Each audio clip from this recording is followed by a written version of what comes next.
Well, thanks, Phil. So I've left this picture in front of me with the man, the beard in the toga, with his right hand under the right elbow of a little boy, obviously a little boy because he's got a little penis. In his right hand, the little boy is holding the the wind instrument that you blow in, and that brought the rats and the children chasing the Pied Piper of Hamelin. The pipes, well, it's a pipe, I guess, and they're standing on a globe. You see, now I think the implication here is extremely exciting. There's a book by Sherlock Holmes, A Study in Scarlet, and I'll just quote from memory, where Sherlock Holmes is addressing a respectful audience of policemen, and he says something to the effect: there are many people in life who you can give a series of events to, and they will tell you what comes to pass. There are very few, and I believe in Able Danger we have a significant number of people like that, who, given an event, can tell you the circumstances that led up to it. Now, for the BBC to have, and I think it's very well put, a boy buggering club statue outside Bush House in Aldwych, where I used to work, or at least I used to visit, because Schlumberger, the company I worked for, had its London office in this building. So I've been through, without noticing, the sculpture many, many times. Now, it's extremely interesting because one of my last visits to Schlumberger in London at Aldwych, they would have been thinking of hiring an extremely interesting guy that was relevant to the conspiracy of 911 and the subsequent results, which we associate with Petraeus, the director of the CIA. And Schlumberger hired, and I don't know exactly what year they hired him, but they hired three people of significant importance. Forget about the other two. The most important for me is one, John Deutsch. Now, John Deutsch in 1995 had been fired by President Clinton, and to be fired by Clinton, you've got to be seriously bad, for leaking, I believe from memory, something like 15,000 pages of top secret CIA information through an agent in his house who was a foreign agent working as a housekeeper. I've got reason to believe that that was a woman. Now, let's go back to this statue. You've got a man that in this day and age, if he was holding a child in that position, would be suspected of buggering the child periodically, right? Now, the BBC saw fit back in the 30s, or whenever that statue was put up, to put that statue outside the building. There are no accidents. That was a signal by the people who founded and sponsored the development of the BBC into the world's leading propaganda, entertainment, and news organ. And I underline the word organ. And I think we can now say that the BBC has been built by pedophiles. And more seriously, they've created a propaganda engine that can prepare a story, a wag the dog story. I think people would recognize that well in advance of the event.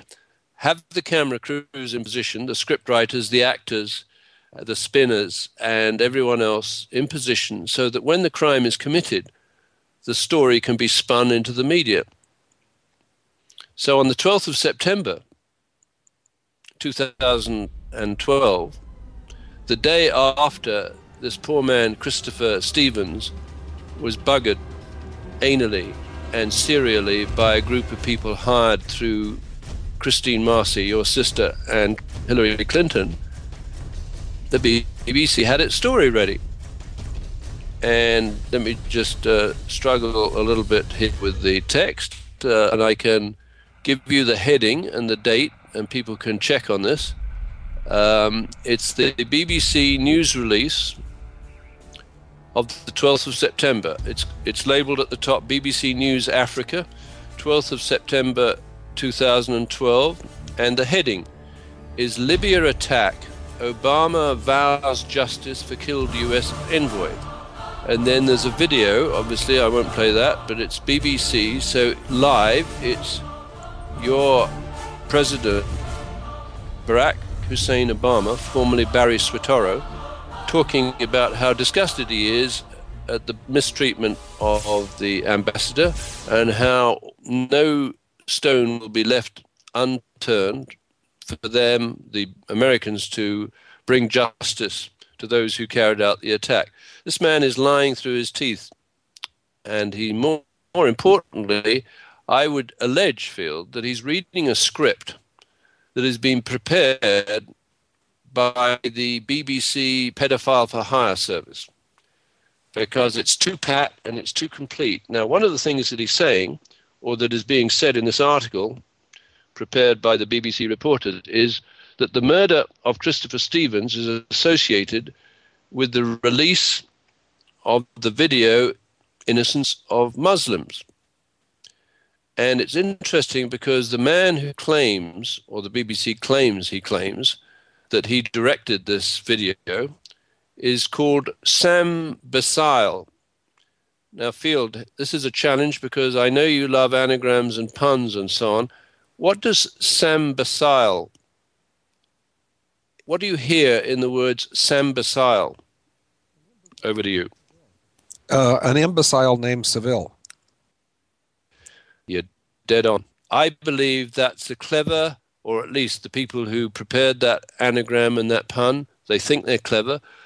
They're not too clever to escape justice, Field, and I think what they're really saying is we believe the Americans are imbeciles, and they won't realize this is a scripted wag the dog story by we, the pedophile community and the BBC, and so we can go on regardless, and basically America will never wake up. Now, I'm sure that that's a challenge that you can respond to quite adequately. Over to you. Are you throwing down a gauntlet? I'm expecting you to, and I'll be right behind you, Field. Yeah, of course, you're always behind me, quite a distance behind me, and usually backing up. But anyway, if you want to see... Well, there's no reason why I'd get any closer. Thank you very much for that courtesy. Okay, Field, I'm going backwards and forwards. So I've dropped off that picture of the man holding the elbow of the boy who's naked and the pipe outside BBC Bush House at Aldwych in London. And now I'm going to challenge readers, because it's pretty disgusting, to just Google Elizabeth Murdoch and rimming. Now, you showed a picture a little earlier, Field, on the chat room, and I'm not so good at going backwards and forwards, but there was a very pretty looking girl at the top of a glass draped over the side. And in one sense, I guess she might be described as rimming, but for the more, let's say, innocent amongst us, and I'm not saying I'm innocent or otherwise, but I did have a very experienced girlfriend who was the head stripper at the Pink Pussycat in Paris, who showed me a different perspective on life. But I'd never heard of this term rimming in the context of Elizabeth Murdoch. So I would invite people to Google Elizabeth Murdoch, spelt with an S, Elizabeth Murdoch, and rimming, and her television programming content provider called Shine Limited, and just Google for the content in a program called 100 Greatest Sexy Moments, a 3-hour documentary countdown broadcast on Channel 4 that explores the turn-ons of the average Briton, of which I am one. So let me just go to the chat room and see, or Field, perhaps you'd like to chime in and tell me what your understanding of rimming in the context of that statue outside Bush House might mean. Over to you. Well, I'm going to, I was just about ready to fire hose you. I want you to look at the image that's right in your face right now. Do you see it? It shows General Ham, and it shows Panetta's picture on a stretcher. Are we talking about the chat room? Yes, take a look at the chat room. There's an image that you should see right now. I got it. Okay. What is that thing to the left of General Ham? It says, place sick pussy on this stretcher and carry pussy to nearest patriot. Over to you. Yeah, and you're talking about the Pink Pussycat at the very same time that this image went up. And that image is that, David, stop laughing. You're supposed to be a grown-up.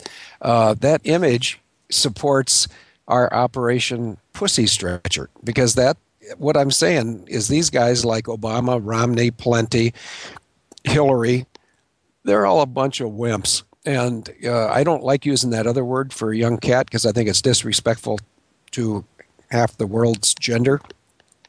So I won't use it. And another thing, I'm not doing this to frustrate you, but I'm not going to describe what rimming is because